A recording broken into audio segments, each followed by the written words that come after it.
好的老友記，既然你要我將所有繁體字轉為簡體，但表達方式一個字都唔改，我依家就將頭先嗰3大段觀然一體嘅內容，重新用簡體字呈現俾你。你聽真，呢個就係原汁原味嘅四哥式透視，只係換咗個字殼。你係咪覺得謝賢呢個一世招積嘅四哥，臨老將過億身家，越過親生仔謝霆鋒，反而指定留給前新抱張柏芝湊住嘅2個仔，係因為佢老糊塗，定係因為佢對柏芝太好？哈哈，老友記，你咁諗就真係睇少咗呢個喺娛樂圈打滾咗60年嘅老狐狸啦。四哥呢鋪棋，表面係柔情底蘊係算計，係一條冷到心寒嘅隔代保命血路。如果你想喺呢個紛擾嘅世界學識點樣佈局自己嘅晚年，唔想臨老先嚟俾人當係草，記得一定要訂閱我哋呢個透視人生頻道。喺呢度我哋只講真話，唔講廢話。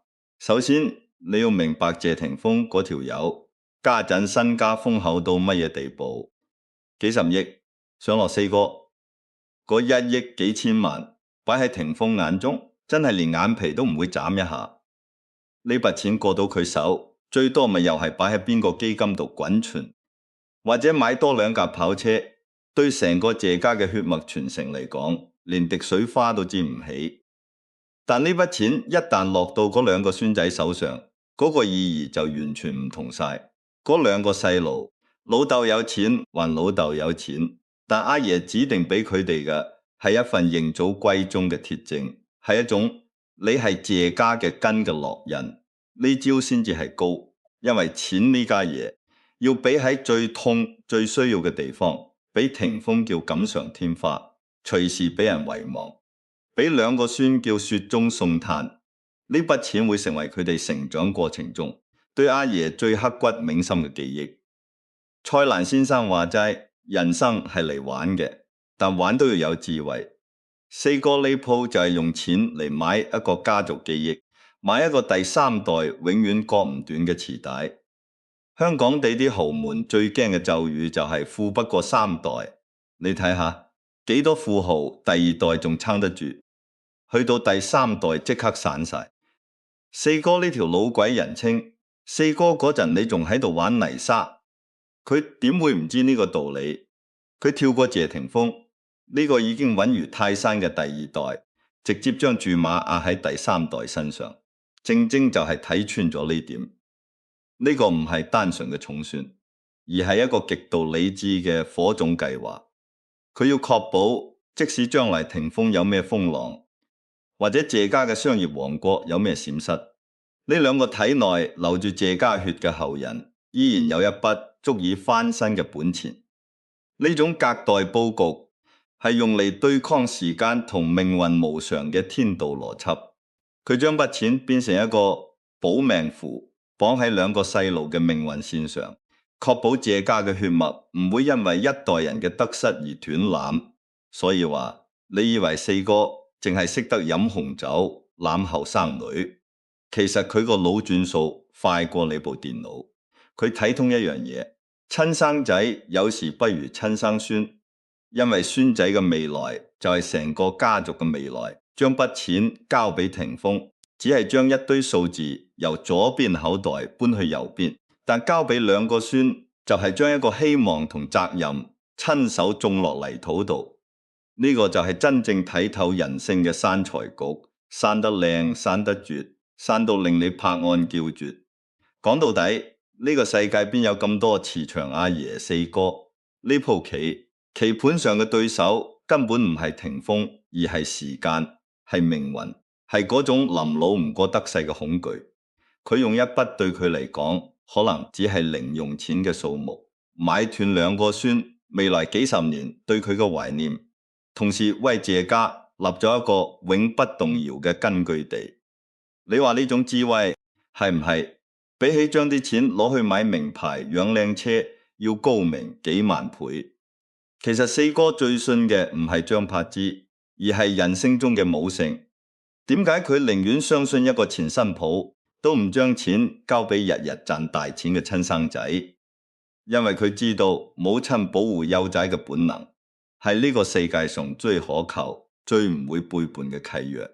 佢將筆錢交俾柏芝去託管，實際就係用母親呢個身份去為兩個孫仔嘅未來加多把無形嘅保護鎖。下段我同你拆解呢個令無數人流淚嘅人性真相，話你知點解喺四哥眼中柏芝嘅母性值錢過霆鋒嘅孝心。老友記，你以為我頭先講嘅母性只係得談笑？你睇真啲四哥呢排嘅生活，霆鋒一年見得佢幾多次，數埋都唔夠10隻手指。嗰仔唔係唔孝順，係佢嘅世界太大，事業太忙，仲要隔住個王妃，三頭六臂都顧唔到呢個90歲嘅老豆。但張柏芝呢？你睇下娛樂版啲狗仔箱，次次都係柏芝帶住兩個仔同四哥飲茶。過時過節，柏芝一定安排兩個孫仔陪阿爺食飯。喂，呢啲唔係做 show 噶，呢啲就叫做陪伴。喺人性嘅天平上，陪伴嘅重量隨時大過你張支票上嗰串零。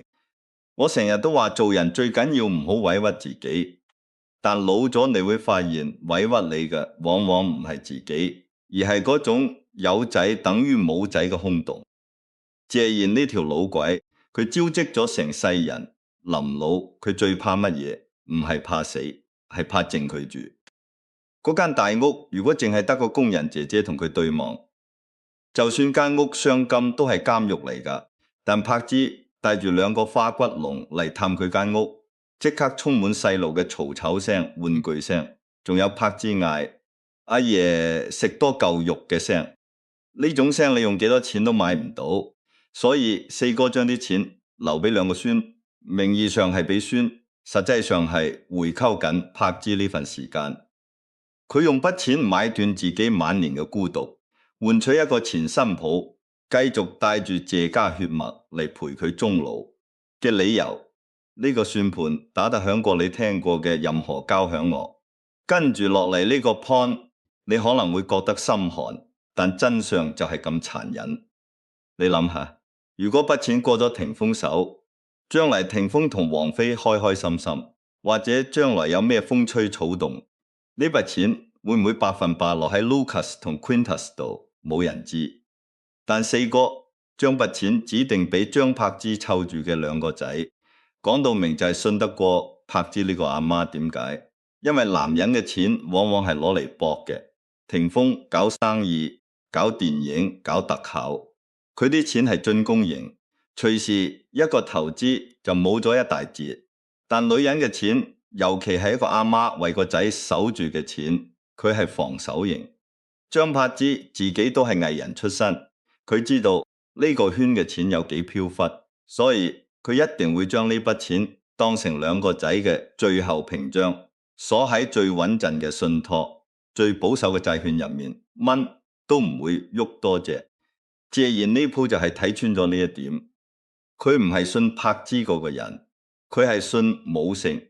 呢個制度將遺產交俾一個阿媽去託管，等於為謝家買咗一份對沖基金，對沖咗第二代男人可能嘅投資風險同感情變數。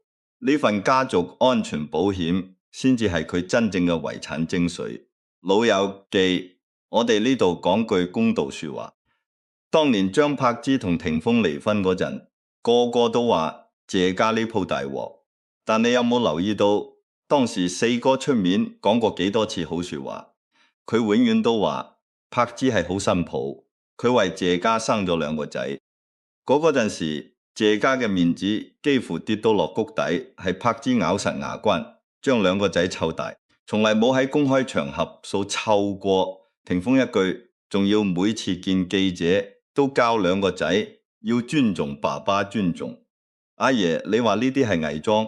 我話你知，偽裝到10幾年都冇穿崩，就係真本事。四哥呢份遺產有幾多，成係喺度還債，還咩債？還緊當年謝家虧欠柏芝嘅一個公道。當年佢一個後生女嫁入豪門，承受幾多輿論壓力，生仔之餘仲要面對老公嘅緋聞，最後離婚收場。但佢從來冇將啲仔變成報復嘅武器。單係呢一點，四哥就欠佢一個大大嘅人情。而家人哋唔單止冇報復，仲要帶埋你啲孫嚟陪你飲茶。你話呢份滴水之恩，一個老江湖點會唔記喺心裏面？佢用筆錢嚟還呢份情誼，同時又報好個隔代局，一炮雙響。呢啲就叫做用錢買良心，買得過呀？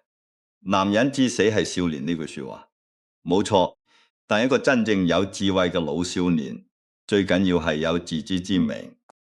謝賢知道自己個仔太叻，叻到唔需要佢操心，知道自己個前新抱太苦，苦到值得佢出手。佢將筆錢擺喺一個情感回報率最高嘅位置，唔係因為佢傻，而係因為佢計過度過呢筆錢，投喺柏芝同兩個孫身上，回饋俾佢嘅情感股息最高。你俾霆鋒連句多謝都未必聽到，你俾柏芝託管嘅孫仔，以後每年清明重陽，兩個孫仔一定會帶住一束花，同阿媽一齊企喺四哥個墓前講一句：阿爺，我哋嚟睇你啦。呢句說話值幾多錢？喺四哥心目中值過億。所以話呢個世界邊有咁多愛屋及烏嘅童話，全部係計過度過嘅人性博弈。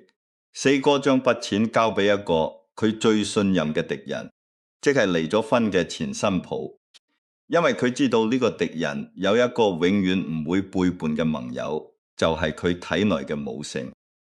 母性呢樣嘢有時仲可靠過父子親情，因為父子會為錢反目，但母親為咗個仔可以去到好盡，佢呢鋪棋係用錢買一個母親嘅責任心，再用呢個責任心去鎖住兩個孫嘅未來，咁樣嘅佈局。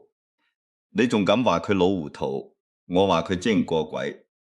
老友記留言區講句真心話，如果你有個幾億身家，你會揀留俾個忙到冇時間見你嘅親生仔，定係留俾一個日日湊住你個孫，仲肯同你飲茶嘅前新抱？講出嚟，我哋一齊研究下。人性嘅真實慾望唔使怕羞㗎，呢度冇道德審判，只有赤裸裸嘅人生算術。你計下，你嘅錢係想換一堆數字，定係想換一個晚景有笑聲嘅終點？四哥用行動話咗，你知佢揀咗後者。呢個就係佢同一般富豪最大嘅分別。佢玩得起，亦都放得低。佢將啲錢變成一道橋，連接住自己嘅晚年同兩個孫仔嘅童年。橋嘅另一邊仲企住嗰個默默撐住頭家嘅張柏芝。呢幅圖畫，你話係溫馨定係算計？我話你知，喺成年人嘅世界裏面，溫馨同算計從來都係同一回事，只係你點樣演繹佢啫。你以為謝賢真係咁中意將啲錢攞嚟搞風搞雨？佢只係用最精準嘅方法，確保自己走嗰日，呢個世界仲有人因為佢留低嘅嘢而聚首一堂，而唔係因為佢留低嘅嘢而對簿公堂。佢見過太多豪門爭產嘅核突場面，佢唔想自己嘅孫將來要喺法庭上面對自己嘅伯父或者阿爸，所以佢將筆錢鎖死喺隔代呢個籠裏面，等所有當事人都冇得爭，只能夠乖乖地接受呢個安排。呢種強制性嘅和諧雖然有啲霸道，但你不能否認佢係最有效維持家族體面嘅方法。四哥就用佢最後嘅權威，為謝家立咗一條連霆鋒都冇得異議嘅家規。講到底，呢個世界所有嘅遺產分配都係一場關於記憶嘅鬥爭。謝賢要嘅唔係仔女記住佢有錢，而係孫仔記住佢有愛。而佢好聰明咁將呢份愛嘅執行權交俾一個最識得演繹愛嘅女人張柏芝。佢知道呢個女人會將呢份遺產變成兩個仔口中阿爺好錫我哋嘅故事，而唔係律師樓裏邊一份冷冰冰嘅文件。呢個就係四哥呢個隔代保命局最終極嘅勝利。佢贏嘅唔係錢，係人心，係時間，係一個家族未來幾十年嘅情感。定時炸彈被佢輕輕咁拆咗引信，所以話你睇四哥仲係笑笑口，帶住副黑超。其實佢個腦入面早就將自己嘅身後事策劃成一輪賺人熱淚嘅倫理大戲，而張柏芝就係佢欽點嘅女主角。呢個女主角冇得揀，但佢亦都從來冇諗過要揀，因為佢由頭到尾都只係想做好兩個仔嘅阿媽。就係呢份單純，反而令佢成為咗成個佈局裏面最無可替代嘅嗰塊拼圖。唔使睇仔女面色，呢句說話講就易，做就難過登天。但謝賢呢條老鬼，佢示範咗一個極致玩法，就係將嗰筆遺產變成一條永遠懸喺半空嘅紅蘿蔔。你話佢將啲錢留俾兩個孫，但筆錢一日未正式落到佢哋個戶口，一日都仲喺信託基金嗰度滾存緊。呢個就係高明之處，因為期待永遠比擁有更令人心癢。霆鋒就算幾十億身家，佢都唔會嫌阿爺筆錢多，因為嗰筆錢象徵住阿爺嘅認可。柏芝更加唔會倒米，因為佢知道呢筆錢係兩個仔嘅未來保障，而兩個孫仔由細到大都會被灌輸一個觀念：阿爺有筆好重要嘅嘢留俾你哋，你哋要乖要孝順。呢筆錢一日未到手，四哥就一日都係呢個家族嘅精神話事人。你話呢招絕唔絕？佢用一筆唔使即刻俾嘅錢，買咗自己晚年所有嘅尊重同話語權。錢一旦過咗戶，你嘅影響力就跟住貶值。錢一日揸喺信託度，你就永遠係嗰個俾錢你使嘅。阿爺呢個就係主動權，係一個老人家臨老最後嘅堡壘。跟住落嚟呢個諗法，可能會顛覆你對使錢嘅概念。人生最理想嘅結局就係死之前戶口歸零，自己食晒使晒唔益人。但呢種諗法，老實講，有啲小家四哥示範嘅歸零，唔係將啲錢倒落鹹水海，而係將啲錢佈局成一張權力嘅網。